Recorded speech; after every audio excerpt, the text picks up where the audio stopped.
You know what? There's I can hold the book up again so people could see it. It's you got an excellent section in the book that talks specifically to that. So highly recommend anyone go out and get the book on that.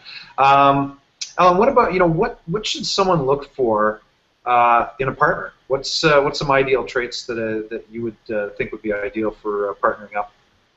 Well, first of all, to piggyback off of what Alex was talking about last time, making sure you're speaking to the right person at that company is probably a great first step.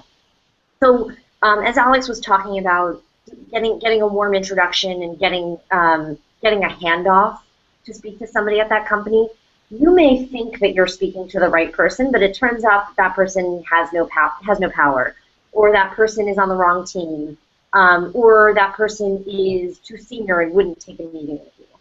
So just because you've gotten that initial introduction doesn't necessarily mean you've hit the right person. So the first most important step is making sure you're speaking with the right person who can actually make a deal happen.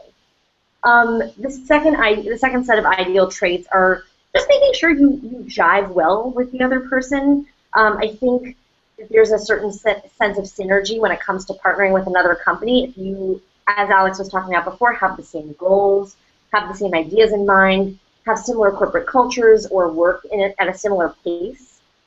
Those are all ideal traits for a partner because it ensures that you're working toward the same goal, and you're working on the same things at the same time.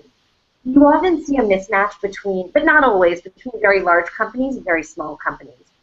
We interviewed people at some very large companies for the book, like American Express, who explained that their time horizon was simply just not able to be the same as a company that's up and coming.